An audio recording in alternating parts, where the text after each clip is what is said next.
Terima kasih Bapa di sorga buat anugerah-Mu. Pada kesempatan ini kami boleh ada di tempat ini untuk beribadah bersama-sama. Terima kasih buat kasih karunia-Mu yang terus menerus menopang kami. Terima kasih Tuhan buat Roh Kudus-Mu yang terus membimbing kami, mengajar kami, dan menuntun kami. Tuhan, kami serahkan hidup kami ke dalam tangan-Mu, dan kami mau belajar firman-Mu pada pagi ini. Biarlah kebenaran ini menjadi sesuatu yang memberkati kami semuanya. Beri kami pengertian dan kesukaan akan kebenaran-kebenaran-Mu. Semua kuasa kegelapan yang ingin mencoba mencuri benih firman Allah kami patahkan dalam nama Tuhan Yesus. Haleluya, haleluya, amin. Ya, silakan duduk semuanya. Ya, salam semuanya.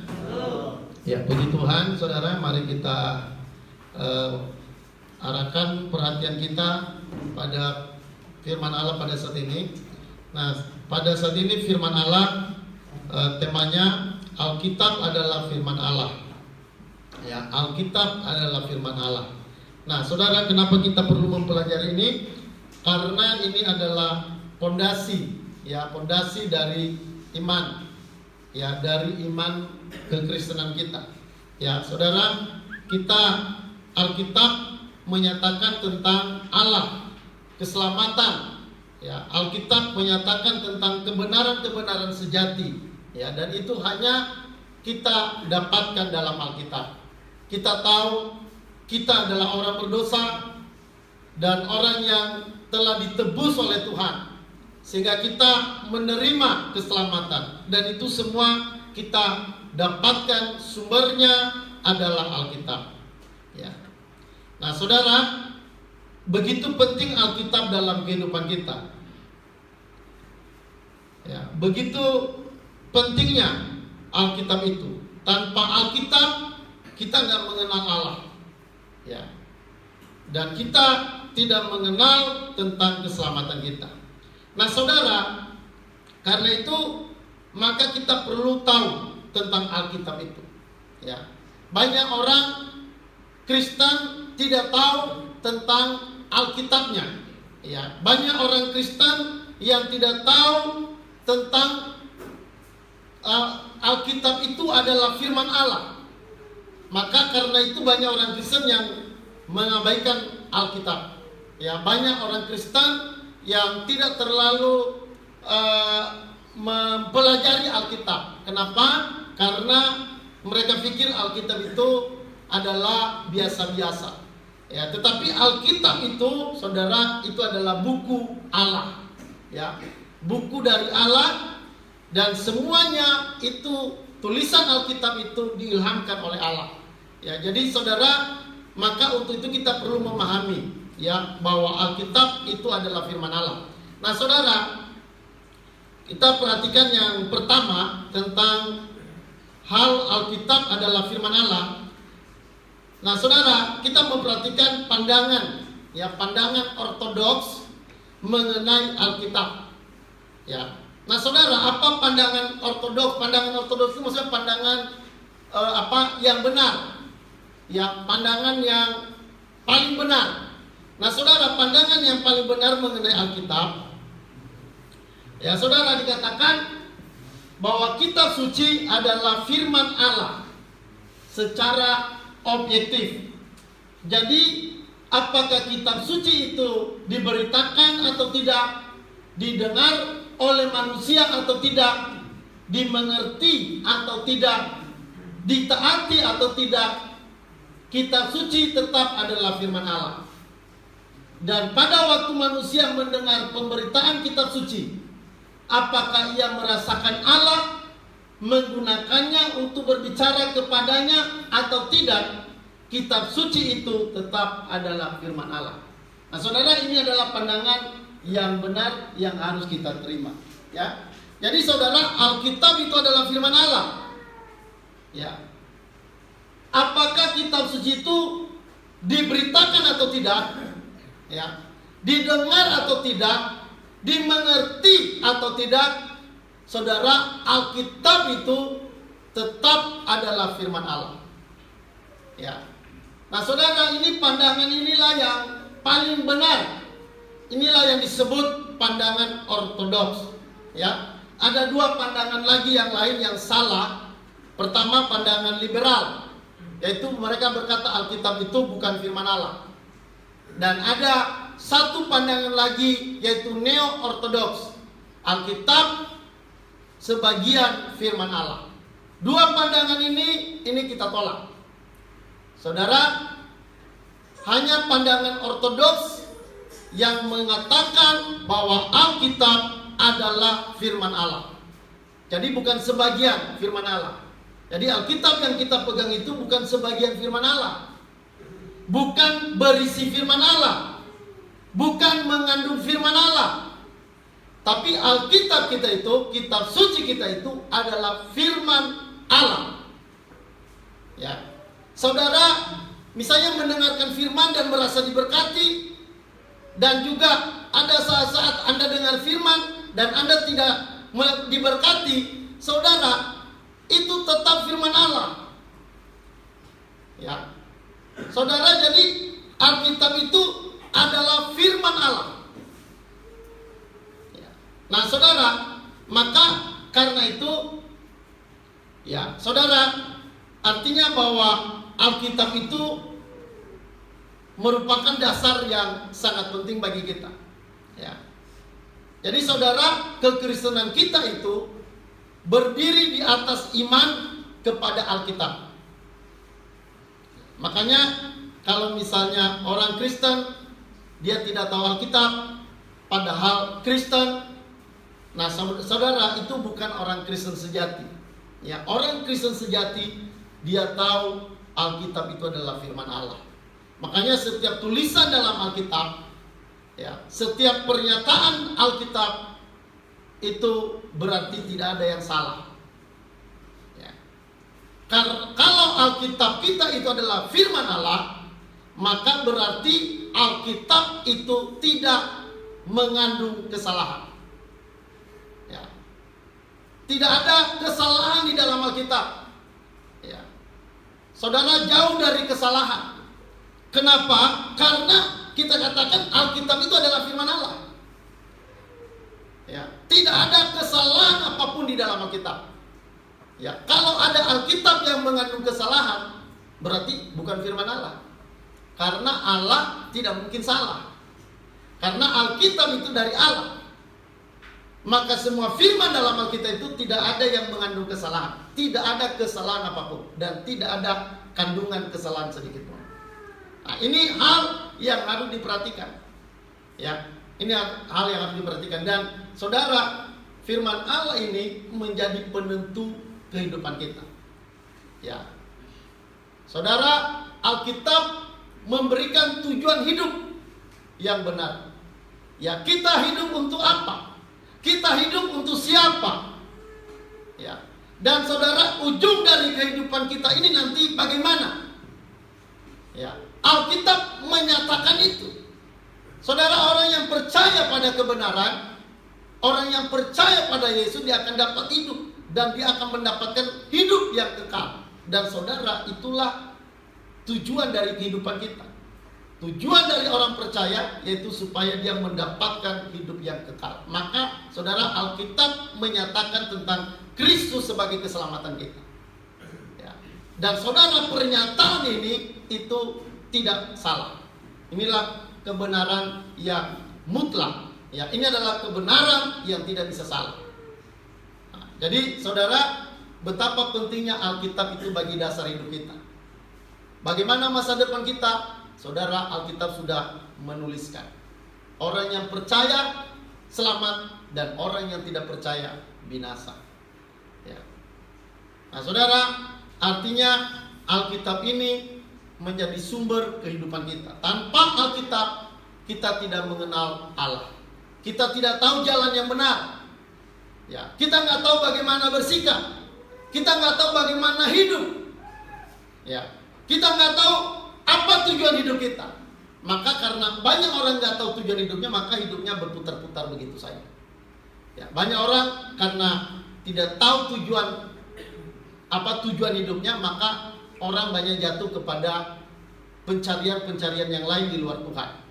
Banyak orang mengutamakan harta, banyak orang mengutamakan dunia, banyak orang mengutamakan kedudukan, pengaruh daripada daripada mencari kebenaran sejati, daripada mencari keselamatannya. Nah, kenapa saudara? Karena mereka tidak tahu tujuan hidup. Dan tujuan hidup itu ada di dalam Alkitab. Ya, makanya saudara, mari kita belajar tentang Alkitab ini. Saudara, Alkitab itu adalah firman Allah. Nah, saudara, khusus saat ini kita mau belajar ya apa buktinya Alkitab itu sebagai firman Allah. Nah, ini yang mau kita pelajari. Ya. Nah, saudara, perhatikan yang kedua, bagian yang kedua, apa bukti-bukti Alkitab itu adalah firman Allah. Ya. Nah, saudara, yang pertama, ya, bukti saudara bahwa Alkitab itu adalah firman Allah. Yang pertama, pengakuan dari dalam Alkitab sendiri. Ya, pengakuan dari dalam Alkitab itu sendiri. Alkitab saudara, dia mengaku dirinya. Alkitab menyatakan dirinya bahwa tulisan-tulisan dalam Alkitab itu adalah firman Allah. Ya. Jadi saudara, yang pertama perhatikan bahwa Alkitab itu adalah firman Allah. Bukti yang pertama, Alkitab menyatakan dirinya sendiri sebagai firman Allah. Halo, amin. Ya, Alkitab itu sendiri. Ya, Alkitab mengaku dirinya adalah firman Allah. Nah, kita bisa lihat di sini, saudara. Bagian pertama, dalam Alkitab berulang-ulang dikatakan Allah berfirman. Itu ada kata seperti ini, Allah berfirman. Ya. Nah, saudara, coba kita baca dulu. Minta tolong dibaca Yeremia 1 ayat 2, ayat 4 sampai 7. Tolong Pak Heri dibacakan. Ya, kita lihat di dalam Yeremia ini, Yeremia pasal 1 ayat 2, 4 dan 7. Yeremia pasal 1 ayat 2, 4 dan 7. Dalam zaman Yosia bin Amon raja Yehuda, dalam tahun yang ke-13 dari pemerintahnya, datanglah firman Tuhan kepada Yeremia. Ayat 4, firman Tuhan datang kepadaku bunyinya. Dan ayat 7, tetapi Tuhan berfirman kepadaku, janganlah katakan, aku ini masih muda, tetapi kepada siapapun engkau utus, haruslah engkau pergi, dan apapun yang kuperintahkan kepadamu, haruslah kau sampaikan. Nah, coba lihat ayat 4, ayat 2-nya, ya. Dikatakan tadi, maka datanglah firman Tuhan kepadaku. Itu di ayat 2. Ya. Yeremia menulis firman ini. Ya. Datanglah firman Tuhan kepadaku. Jadi yang ditulis oleh Nabi Yeremia ini adalah firman Tuhan yang datang kepadanya. Ya, baru ayat 4. Apa tadi dikatakan di ayat 4? Firman Tuhan datang kepadaku bunyinya. Ya, firman Tuhan datang kepadaku bunyinya. Ayat ke-7. Tetapi Tuhan berfirman kepadaku. Tetapi Tuhan berfirman kepadaku. Jadi saudara, apa yang ditulis dalam Alkitab itu adalah firman Allah. Ya, karena dikatakan datanglah firman Allah kepadaku. Berfirmanlah Tuhan. Ya. Jadi saudara, Alkitab sendiri menyatakan dirinya sebagai firman Allah. Nah, itu adalah bukti bahwa Alkitab itulah firman Allah. Alkitab mengaku dirinya firman Allah. Berulang-ulang dinyatakan di dalam Alkitab. Ya. Nah, yang kedua alasannya saudara, bahwa Alkitab mengaku dirinya sendiri sebagai firman Allah. Yang kedua, dalam Alkitab berulang kali dikatakan bahwa Allah menyuruh orang menuliskan firman-Nya. Ya. Jadi berulang kali Tuhan menyuruh untuk menuliskan firman-Nya. Jadi saudara, Alkitab itu ditulis. Ya, Alkitab itu ditulis dan dikatakan Allah menyuruh orang menuliskan firman-Nya. Ya, coba kita baca satu ayat saja. Ya, di dalam kitab Keluaran 34 ayat 27. Keluaran 34 ayat 27. Keluaran 34 ayat 27. Berfirmanlah Tuhan kepada Musa, tuliskanlah segala firman ini, sebab berdasarkan firman ini telah kuadakan perjanjian dengan engkau dan dengan Israel Ya, berfirmanlah Tuhan kepada siapa? Musa. Berfirmanlah Tuhan kepada Musa. Ya. Lalu apa katanya? Tuliskanlah segala firman ini. Segala firman ini. Terus? Sebab berdasarkan firman ini aku mengadakan perjanjian. Jadi Tuhan berfirman, ya, supaya firman itu ditulis. Karena berdasarkan firman ini dia mengadakan perjanjian. Ya, jadi kita melihat di sini bahwa tulisan-tulisan dalam Alkitab itu adalah firman Allah. Ya, itu berasal dari firman Allah, dituliskan oleh Musa, ya, dan oleh tulisan itu Allah membuat perjanjian. Ya. Jadi saudara, Alkitab itu firman Allah karena memang Alkitab menyatakan dirinya sebagai firman Allah. Ya. Oke, lanjut lagi kita lihat di dalam bagian ketiga Roma 3 ayat 1 sampai 2. Ya, dikatakan di sini secara jelas menyebutkan bahwa Alkitab Perjanjian Lama adalah firman Allah yang dipercayakan kepada orang Israel atau Yahudi. Tolong Pak Erik.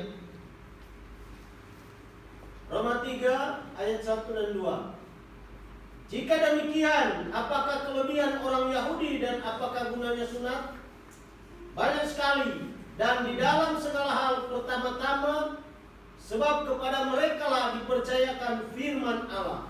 Ya, kepada mereka lah dipercayakan firman Allah. Nah, Paulus menulis ini, dia menunjuk kepada orang Yahudi. Kepada mereka lah dipercayakan pertama-tama firman Allah. Jadi saudara, bukan kepada bangsa-bangsa lain Allah menyatakan firman-Nya lebih dulu. Bukan kepada bangsa Amerika atau Arab atau Afghanistan Tuhan berbicara lebih dulu. Tuhan berbicara lebih dulu kepada orang Yahudi. Ya, Allah berbicara lebih dulu kepada orang Yahudi, baru nanti diteruskan kepada bangsa-bangsa.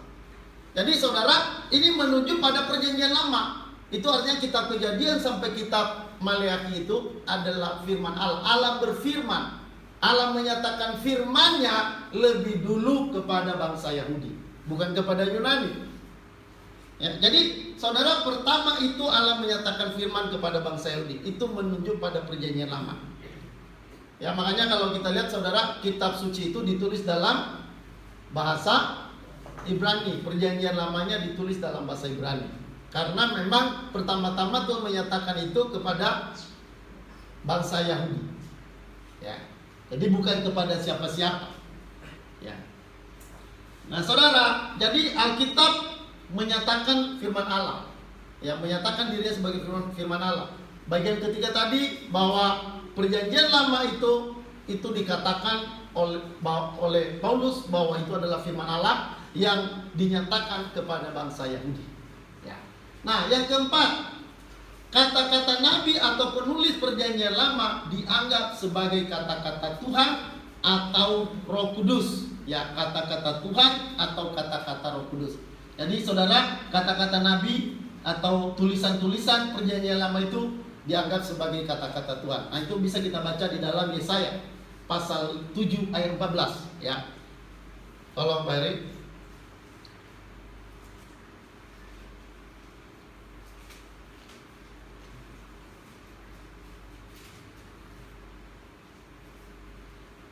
Sebab itu Tuhan sendirilah yang akan memberikan kepadamu suatu pertanda.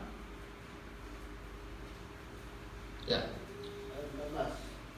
Sesungguhnya seorang perempuan muda mengandung dan akan melahirkan seorang anak laki-laki, dan dia akan menamakan dia Immanuel. Ya. Nah, perhatikan ya, kata-kata nabi atau penulis perjanjian lama itu dianggap sebagai kata-kata Tuhan atau Roh Kudus, ya. Nah, saudara, kita sambungkan dia ke Matius 1 ayat 22. Coba kita lihat ya. Tolong Matius pasal 1 ayat 22. Hal itu terjadi supaya genaplah yang difirmankan Tuhan oleh nabi. Ya, saudara, Matius 1 ayat 22 dikatakan supaya genaplah yang dikatakan firman Tuhan oleh nabi. Nabi siapa? Nabi Yesaya. Ya. Melalui Nabi Yesaya Tuhan kasih tanda. Ya, Tuhan kasih tanda yaitu kelahiran seorang anak, dan itu digenapi di perjanjian baru. Tanda itu yaitu kelahiran Yesus itu. Saudara, jadi Matius berkata supaya genaplah firman Tuhan yang dikatakan kepada Nabi Yesaya. Jadi saudara, kitab Nabi Yesaya itu adalah firman Allah. Dan apa yang difirmankan Tuhan melalui Nabi Yesaya itu digenapi di kitab Perjanjian Baru di Matius pasal 1 ayat 22. Jadi saudara, jelas apa yang dituliskan dalam Alkitab adalah firman Allah. Jadi Alkitab itu sendiri menyatakan diri sebagai firman Allah. Itu adalah dasar yang pertama. Halo, amin? Ya, saudara, ini perlu kita pahami supaya jangan menganggap, nanti jangan saudara anggap Alkitab itu sama seperti buku-buku biasa. Banyak orang yang menghargai Alkitab karena dia pikir Alkitab itu buku biasa. Saudara, Alkitab itu adalah firman. Ya. Saudara, firman Allah itu mampu memberikan kita hidup. Kalau saudara percaya pada firman Allah, maka ada kehidupan akan mengalir dalam diri kita.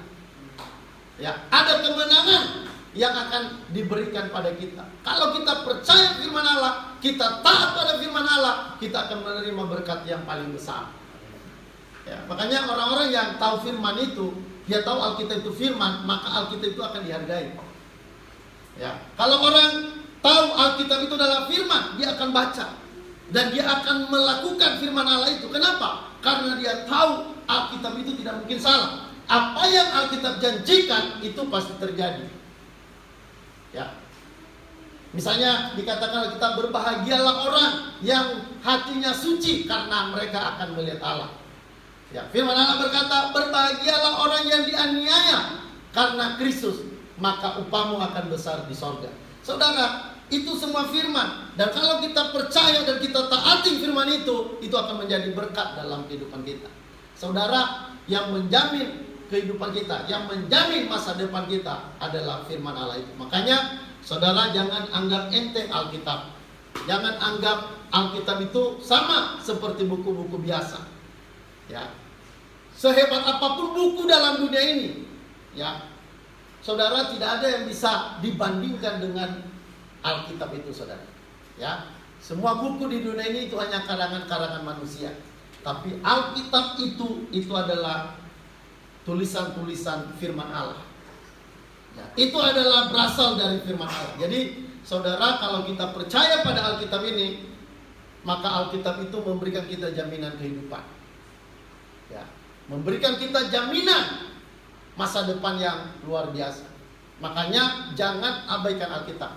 Ya, banyak orang Kristen yang punya Alkitab, tapi sayangnya tidak pernah dibaca. Ya, ada orang-orang baru baca Alkitab kalau Natal saja. Pas waktu pembagian tugas baca liturgi pertama, ya, Nenggolan, ya, Joko, Sibarani dan sebagainya, muncul mereka di depan. Ya, baru nanti liturgi kedua pada waktu Natal, hanya sekali itu saja. Itu juga kalau dikasih tugas. Kalau nggak dipilih, bisa setahun 2 tahun dia nggak pernah baca Alkitab. Nah, kenapa? Karena dia nggak tahu Alkitab itu apa. Ya, ada orang-orang yang menganggap Alkitab itu dongeng. Ada orang-orang yang mengatakan Alkitab itu fiksi.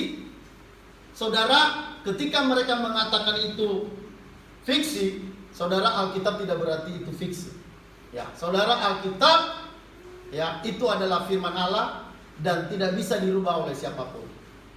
Ya, firman Tuhan berkata, langit dan bumi lebih mudah untuk lenyap daripada satu iota dari firman itu gagal. Ya.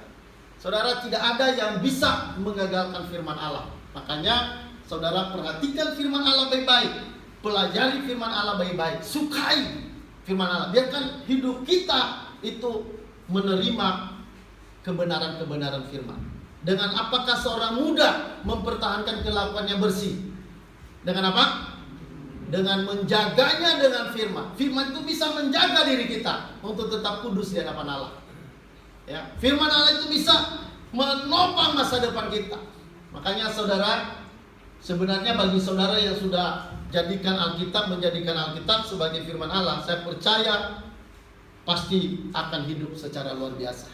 Ya, oke. Yang kedua, bukti-bukti yang kedua atau bukti yang lain. Ya, tadi yang pertama, Alkitab itu adalah firman Allah karena Alkitab mengaku dirinya sendiri sebagai firman Allah. Yang kedua, ada bukti-bukti lain. Ya, nah ini perhatikan saudara. Ada bukti-bukti lain bahwa Alkitab itu adalah firman Allah. Jadi bukan mengandung firman Allah, ya, atau bukan firman Allah. Alkitab itu firman Allah, ya. Nah, saudara, yang pertama bukti-bukti lainnya. Yang pertama, Alkitab, saudara, bisa bersatu dan harmonis. Padahal Alkitab ditulis dalam jangka waktu 1500 sampai 1600 tahun oleh kurang lebih 40 penulis, hidup pada zaman yang berbeda dan mempunyai latar belakang yang berbeda. Ada yang petani, ada gembala, ada nabi, ada pelayan, ada raja dan sebagainya. Ya, dan banyak yang tidak kenal satu sama lain. Ya. Nah, saudara, Alkitab ini saudara bisa menjadi satu. Ya, Alkitab yang setebal itu terdiri dari 66 kitab. Ya. Saudara, itu isinya itu saudara satu kesatuan. Bukan kitab ini berbicara tentang misalnya tentang dunia purbakala. Terus ada lagi yang berbicara tentang komputer atau tentang handphone. Nggak ada, saudara. Alkitab itu saudara memiliki satu kesatuan isi, satu kesatuan tema. Ya, saudara, dan itu sangat harmonis dan tidak ada pertentangan satu sama lain. Bayangkan itu Alkitab yang setebal itu ditulis oleh 40 penulis. Ya, 40 penulis yang menulis, lebih 40 orang penulis. Bayangkan mereka hidup di zaman yang berbeda, di tempat yang berbeda. Ya. Ingat penulisan Alkitab ada berapa benua tempat penulisan? 3 benua, Afrika, Asia, Eropa, 3 benua. Kok bisa Alkitab itu kok isinya punya hubungan satu sama lain dan isinya itu menuju kepada satu kesatuan tema dan harmonis. Padahal saudara perhatikan, itu ditulis di waktu yang berbeda oleh para penulis yang berbeda. Ada yang menulis lahir dulu baru mati, habis itu nanti ada penulis berikutnya, tidak pernah ketemu, sebagiannya tidak pernah ketemu. Tapi kok bisa isinya kok sama? Kok sambung menyambung? Kok berhubungan satu sama lain? Padahal saudara tahu jarak penulisan Alkitab itu berapa lama? Tahun penulisan Alkitab 1500 sampai 1600 tahun. Itu penulisannya, lama penulisan Alkitab itu 1500 tahun sampai 1600. Bayangkan begitu lama, tapi kok orang yang pernah menulis itu tidak pernah ketemu, kok isinya kok bisa berhubungan satu sama lain. Ya. Misalnya satu menubuatkan tentang kelahiran Yesus, ya. Yang satu menubuatkan tentang tempat kelahiran, yang satu menubuatkan tentang bagaimana dia mati, dan itu nanti semua digenapi. Saudara, kok bisa Alkitab itu tidak ada pertentangan? Kok bisa memiliki hubungan yang harmonis, yang menyatakan kesatuan isi dan tema yang utuh? Nah, kenapa? Itu karena penulisnya itu berasal dari Allah. Tulisan-tulisan itu ada yang mengontrolnya, itu jelas Allah.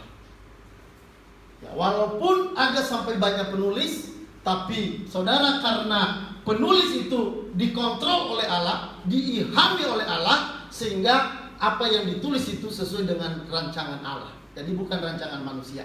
Nubuatan-nubuatan dalam Alkitab itu bukan nubuatan-nubuatan manusia, tapi itu benar-benar dari Allah. Ya, jadi saudara, kita melihat pertama dari bukti-bukti lain, yaitu pertama, Alkitab itu memiliki isi dan tema yang penuh kesatuan dan harmonis.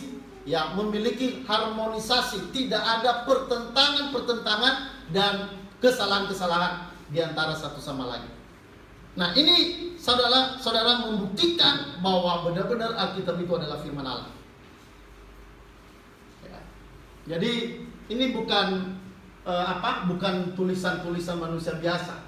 Makanya saudara, kita harus menghargai Alkitab kita. Bersyukurlah kalau sampai Alkitab itu bisa sampai di tangan kita, bisa sampai kita dengar, bisa sampai kita baca.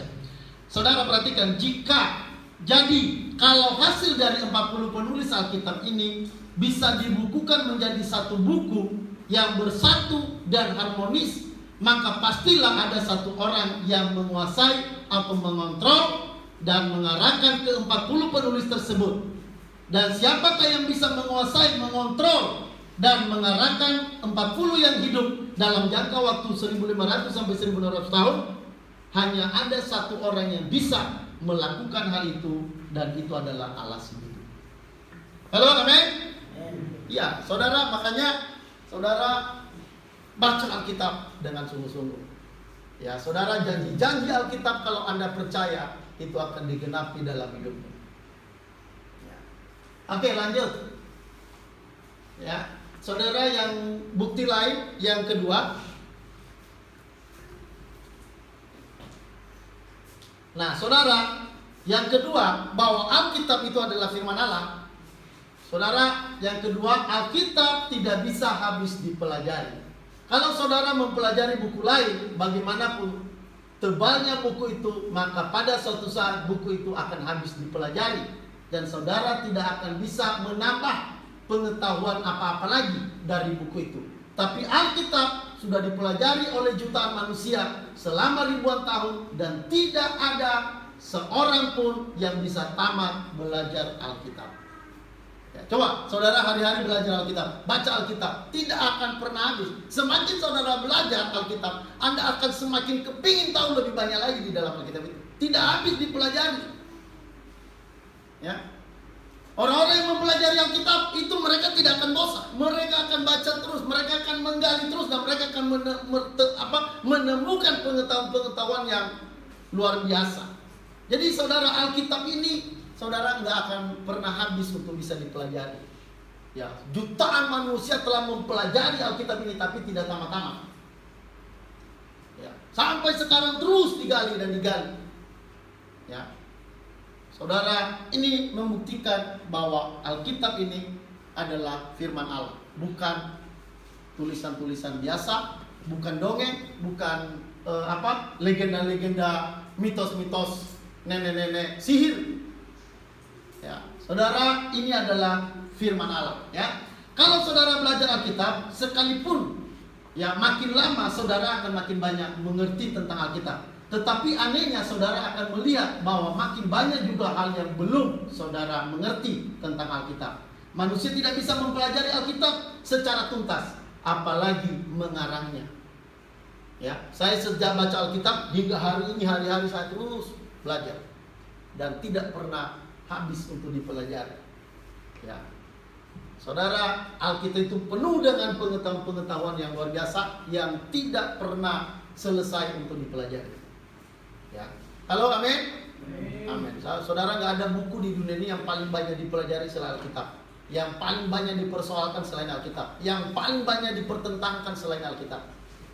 Ada orang bilang Alkitab itu palsu lah, ada orang bilang Alkitab itu fiksi lah, ya, ada orang bilang Alkitab itu dongeng lah, dan sebagainya. Ya. Tetapi saudara, Alkitab itu hingga hari ini tetap utuh, dan hari ini masih tetap dipelajari orang. Tidak berhenti. Kalau buku-buku setebal apapun, sehebat apapun, pasti orang akan berhenti untuk membacanya. Ada buku nggak yang hari ini terus-menerus saudara baca? Nggak ada. Ya, setelah selesai Anda baca, udah tamat, ya udah, nggak dipelajari lagi. Anda pindah pada pelajaran-pelajaran lain, pada tema-tema lain. Jadi saudara, Alkitab itu tidak pernah habis dipelajari terus. Sekali Anda baca Alkitab, Anda tidak akan pernah lepas untuk belajar. Anda akan terus belajar. Anda tidak akan berhenti belajar. Halo, amin? Ya, oke. Terus saudara ya, apalagi Alkitab adalah firman Allah. Bukti selanjutnya, Nah, saudara perhatikan, ini penting. Ya, ini yang bagian ketiga, bukti yang ketiga dari firman Allah, Alkitab adalah firman Allah. Semua nubuat atau ramalan dalam Alkitab terjadi dengan tepat.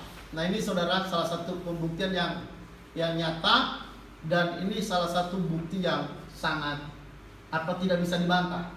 Ini tidak bisa dibantah, ya. Semua nubuat dan ramalan dalam Alkitab terjadi dengan tepat. Ya, tetapi semua nubuat atau ramalan dalam kitab suci terjadi dengan tepat. Contohnya, ya tadi misalnya Yesaya 7 ayat 4. Ya. Saudara, ini tentang apa ini? Yesaya 7 ayat 14 ini apa? Ini tentang kelahiran Yesus. Ya. Terus ini kelahiran Yesus dari seorang darah. Nah, saudara, ini nanti digenapi. Benar-benar seorang darah, siapa namanya? Maria melahirkan Yesus. Nah, contoh lagi Mika 5 ayat 1. Ini berbicara tentang apa? Tempat kelahiran Yesus. Di mana? Di Bethlehem. Ya, di Bethlehem Efrata. Waktu Yesus lahir, saudara. Ya, Yesus itu ada di Nazaret, tapi lahirnya di Bethlehem. Loh, kok bisa? Nah, waktu itu sensus penduduk. Jadi ini sebenarnya tidak direncanakan oleh manusia kelahiran Yesus. Kelahiran Yesus itu benar-benar lahir di Bethlehem. Di Bethlehem. Nah, saudara, bagaimana itu bisa terjadi? Itu pas waktu itu sensus penduduk, ya. Saudara, semua orang harus mencatatkan dirinya, ya, di pemerintahan, di pusat pemerintahan Roma. Lalu saudara, orang semua pergi. Salah satunya Yusuf dan Maria pergi. Pas saudara mereka sampai tiba di Bethlehem dalam perjalanan untuk mencatatkan diri di sensus kependudukan itu, saudara, sampailah mereka pada malam hari di Bethlehem, dan akhirnya Yesus lahir, saudara. Saudara, tempat kelahirannya sudah dinubuatkan. Kematian Yesus sudah dinubuatkan. Sampai bajunya, saudara, diundi, itu juga dinubuatkan. Sampai nanti dia dijual, itu juga dinubuatkan. Dan itu semua terjadi secara tepat dan akurat. Jadi bayangkan kalau itu bukan firman Allah, bagaimana? Dari mana kok bisa 700 tahun sebelum dia lahir sudah dinubuatkan, sudah diramal? Ya, saudara, ada banyak ramalan-ramalan di dunia ini, ada banyak peramal-peramal di dunia ini, tapi kebanyakan meleset. Mungkin ada satu-satu, ya. Tapi ini ramalan ini udah ratusan tahun, ribuan tahun, baru nanti digenapi selanjutnya. Tapi itu terjadi secara akurat. Yang menubuatkan saja misalnya Yesaya sudah mati dulu, terjadi nanti 700 tahun kemudian. Mika 500 tahun. Sebelum dia 500 tahun dia bernubuat tentang kelahiran Yesus di Bethlehem, itu nanti baru digenapi 500 tahun berikutnya. Dan itu semua terjadi secara akurat. Jadi saudara, ini dari mana ini Alkitab? Nggak mungkin saudara Alkitab ini dari manusia. Makanya saudara, jadikanlah Alkitab itu sebagai bekal hidup kita. Ya, karena Alkitab itu penuntut kita dalam kehidupan. Ya, makanya jangan saudara malas untuk belajar Alkitab. Ya, jadi saudara, dalam Yesaya pasal 4 pasal 44 ayat 7 dan Yesaya 41, ya, dikatakan bahwa hanya Tuhan yang bisa menubuatkan masa depan. Berhala tidak bisa. Jadi nubuat-nubuat yang digenapi dalam kitab suci ini membuktikan bahwa kitab suci memang adalah firman Allah. Jadi nubuat-nubuat itu nggak mungkin kalau ada dewa-dewa lain atau ada berhala-berhala yang bisa menubuatkan yang seperti yang dinubuatkan Alkitab dan benar-benar terjadi. Ya, tidak ada yang bisa saudara menubuatkan masa depan, ya, selain daripada Allah. Berhala-berhala tidak bisa. Ya.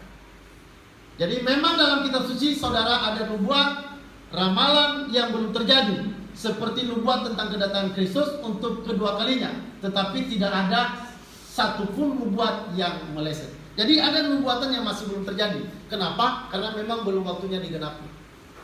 Ya, nubuat-nubuat tentang kedatangan Yesus yang kedua itu belum digenapi. Tapi semua nubuat yang sudah dinubuatkan dalam Alkitab itu sebagian besar sudah terjadi, sudah digenapi. Hanya tinggal sedikit lagi. Ada 300-an nubuatan dalam Alkitab yang sudah digenapi. 300-an. Ya, 10 saja sebenarnya itu sudah cukup.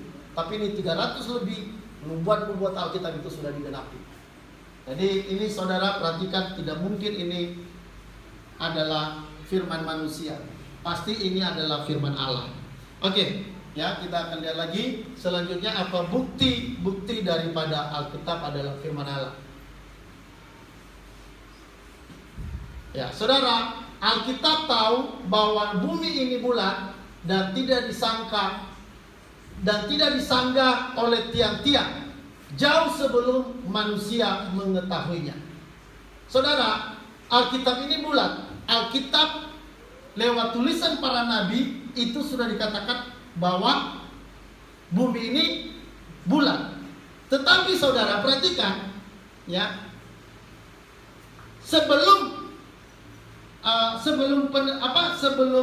memahami bahwa dunia ini bulat, sebelum orang memahami bumi ini bulat, saudara, sebelumnya bumi itu dianggap apa? Seperti datar begitu, meja, bukan bulat. Ya. Nah, coba perhatikan saudara ya. Dulu manusia beranggapan bahwa bumi ini datar seperti meja. Manusia baru mengetahui bahwa bumi ini bulat pada abad ke-15. Jadi bumi itu baru orang dunia tahu bahwa bumi itu bulat. Sebelum itu orang tahu dunia itu seperti meja datar, bukan bulat. Nah saudara, tepatnya pada tahun 1492 atau Columbus, ya. Tetapi hal itu ternyata sudah tertulis dalam kitab suci abad 7 sebelum Masehi. Ya, atau lebih dari 2000 tahun sebelum Columbus. Dan bahkan dalam kitab Ayub yang lebih kuno lagi, dari mana penulis-penulis Alkitab itu mengetahui hal ini? Pada saat itu tidak ada seorang manusia pun yang tahu tentang hal itu. Jelas bahwa mereka mengetahui hal itu dari Allah. Saudara, dulu saudara sudah dinubuatkan dalam Alkitab bahwa bumi itu bulat. Ya, itu misalnya seperti di dalam kitab Yesaya. Ya, Yesaya berkata, Yesaya 40 berbunyi, dia yang bertata di atas bulatan bumi. Jadi Nabi Yesaya sudah menubuatkan bahwa bumi ini apa? Bulat. Ini 700 tahun sebelum Masehi, 7 abad ya sebelum Masehi. Abad ke-7 sebelum Masehi.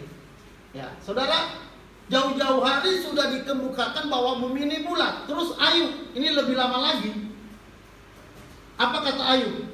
Berbunyi, Allah membentangkan utara di atas kekosongan dan menggantungkan bumi pada kehampaan. Loh, dari mana dia tahu? Kok ya saya tahu bahwa bumi bulat? Kok Ayub tahu bahwa bumi ini bulat? Tidak ada penyangga, ya, tidak ada tempat bergantung. Nah saudara, sebelumnya kita lihat bahwa sebelum abad ke-15 bahwa bumi ini dianggap orang datar. Ya, jadi saudara, artinya gini, bahwa Alkitab itu tidak salah. Ya, manusia boleh salah, manusia baru menemukan bahwa bumi ini bulat, tapi jauh sebelumnya, ribuan tahun sebelumnya, Alkitab para nabi sudah menulis bahwa bumi ini bulat. Jadi saudara, benar-benar kita tahu bahwa Alkitab ini, saudara, bukan dari manusia, tapi ini benar-benar dari Allah. Oke, lanjut.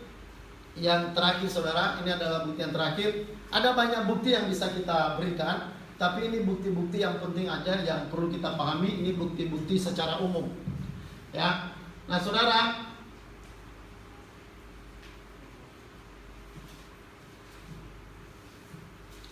yang kelima,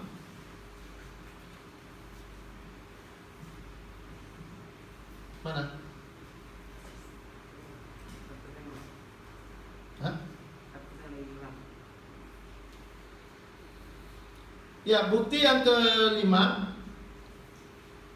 Alkitab tetap terpelihara sampai sekarang. Ya. Saudara, Alkitab ini sebenarnya, ya, itu adalah buku yang paling tua. Tidak ada buku yang setua Alkitab.